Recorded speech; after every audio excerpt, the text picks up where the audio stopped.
Next slide.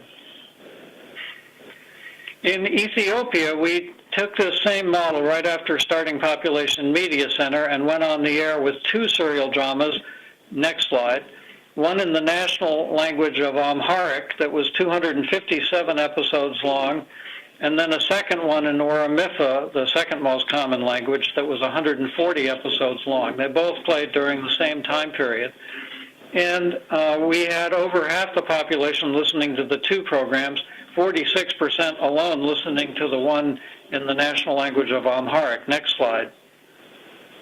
We did extensive monitoring. You'll see we managed to stimulate people to write letters with their comments about the program, 15,000 such letters. One of these letters was from a woman who lived in Oromia region who was listening to the Amharic program, who said, thank you for dealing with the issue of marriage by abduction.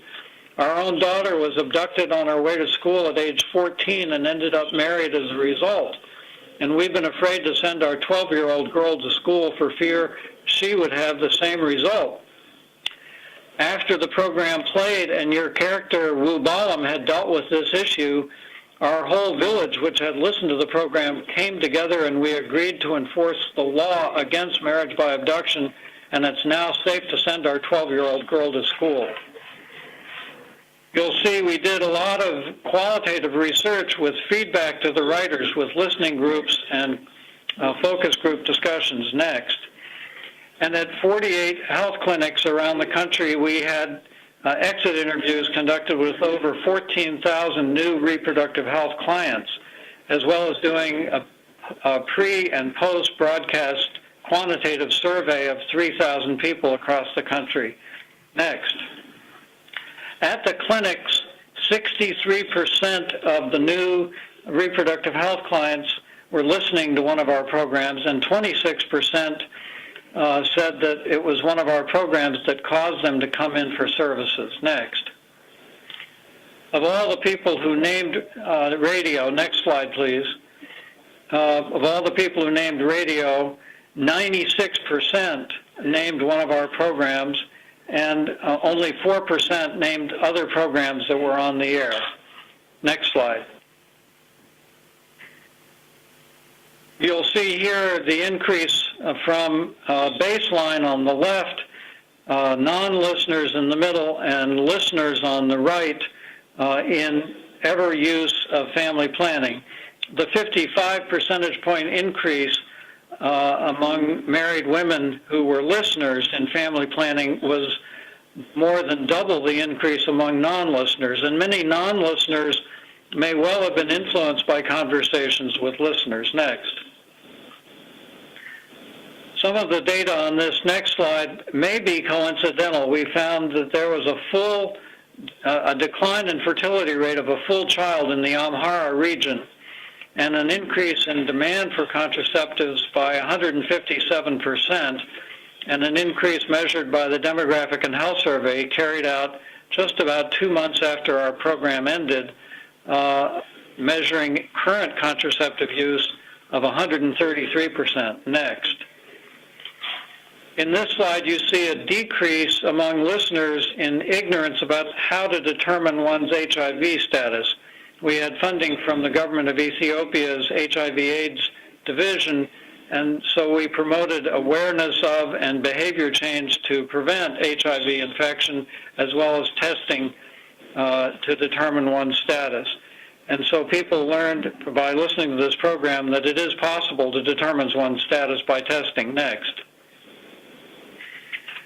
There was a storyline of a man who was unfaithful to his wife and then comes back to his wife, ultimately finds out he has contracted AIDS and dies of it, and his wife goes to be tested. Happily for her, it turns out she is negative. This storyline triggered huge increases in actual seeking of tests by men and women in the audience, and the increase, as you can see, was dramatic compared to non-listeners. Male listeners went for testing at 4 times the rate of non-listeners. Female listeners went for testing at 3 times the rate of non-listeners. Next slide.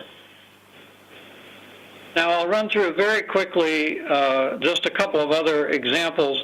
In Nigeria, we did a program that dealt with, next slide, the issue of obstetric fistula and early arranged marriages. Girls there are being married off in northern Nigeria at age 9 or 10 into polygamous marriages with older men, and they're getting pregnant before they're physically mature and often end up with obstructed labor that leads to basically tearing of the tissues and incontinence, a condition called fistula. And it's all too common. There are 800,000 women with unrepaired fistulas in northern Nigeria. The Rotary clubs of northern Nigeria decided to sponsor fistula surgery since they can often be successfully repaired, and they asked us to do a soap opera in which we made women aware of the possibility of having fistula repaired, and of course at the same time promoting delaying marriage and childbearing until adulthood and promoting family planning use. You see here the data that showed 33% of new reproductive health clients and 54% of fistula clients cited the program as their reason for coming in. Next. Now we have similar programs in Brazil, in this case in partnership with TV Globo, and we are planning a global conference on the use of entertainment education for global sustainability issues in Rio de Janeiro, November 19 to 21. You all come to it. We'll welcome you to Rio in November. It's a great time to be there. And there'll be very interesting presentations by TV Globo and practitioners of entertainment education from around the world. We have a program that has just ended in Jamaica. Next. We have programs in Mexico and the Philippines. Next. Vietnam, which is going on the air March 25th. We've just completed a program in Mali, Burkina Faso, and Cote d'Ivoire that dealt with child trafficking, and we're now planning a program in Mali dealing with family planning and family size issues. Next.